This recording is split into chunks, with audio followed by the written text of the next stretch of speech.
focus today is rehoming your inner youth.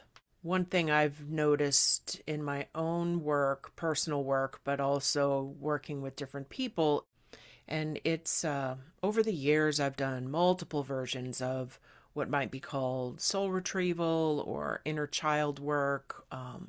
And this one has stemmed from that inner child idea or practice. So there's childhood, and sometimes we're made to grow up way faster than we should have, right? So childhood is a bit truncated in some way or very severe multiple ways. So when we're 2, 3, 1, baby, 5, 8, 7, all of those ages, there's definitely a sense of compassion and protection of those ages of ourselves when we think back on them.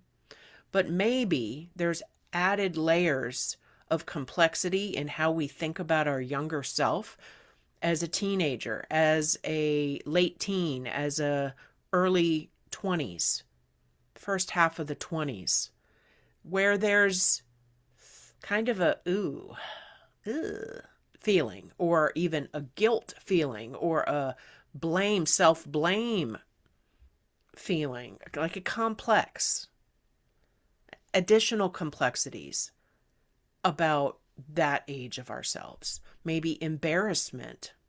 I tell you what, I'm just glad that I grew up in a time where there was no digital documentation, because, woo boy, that would have been. So now, younger people, everything's there's cameras and phones everywhere, and then that can lead to shaming and public bullying. And then there's this aspect of our younger selves from who we are now. So ultimately, younger self could be yesterday, right? Or a week ago. That's what this is about. It might be that there's some adorable, wonderful 5-year-old that needs some assistance, and maybe that's not what's supposed to happen today. Maybe you're going to think about it, right? Maybe you're going to approach the idea of which parts of your younger selves, when you think about them now, and now you're definitely probably parent age to maybe at least the young ones, but maybe grandparent age to the young adult or teen ones. So there's some distance, some perspective. So when maybe today is about letting ourselves, in a self-loving way, think about which parts, which eras, which moments in our young life, from where our perspective now, might need compassion, might need support, might need mentorship, rather than blame and, oh, you're so stupid. How could I have been so stupid to do this or that? Or maybe we heard from others, or you put yourself in that situation by your stupid behavior, like that kind of blame. Or I should have known better. Well, maybe you didn't.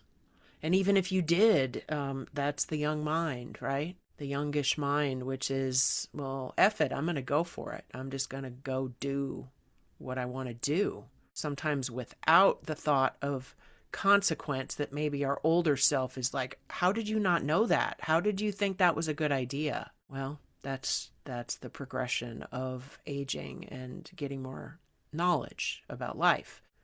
If we could make an agreement with ourselves or feel it in our own hearts of the compassion and love that we have for all parts of us. As I thought about that, something came to me, which is that maybe for someone, you might need some compassion for a younger adult self in a decision that pops up in your mind that it makes it hard for you to have compassion or empathy for a version of you some years ago, but maybe you were an adult, you were technically an adult, and that you want to blame yourself. It's like a holding back of compassion and empathy for a certain version of yourself at any age. Definitely notice that feeling. Don't want to open up a door that then leaves anyone flailing about, not knowing what to do, like after this short amount of time together, right? I don't want to open up something that then is very painful and you don't know what to do with it. So take care of yourself, all of yourselves. So what if we start right now? The wisdom is simple. The message is clear. You are a part of the world, my dear.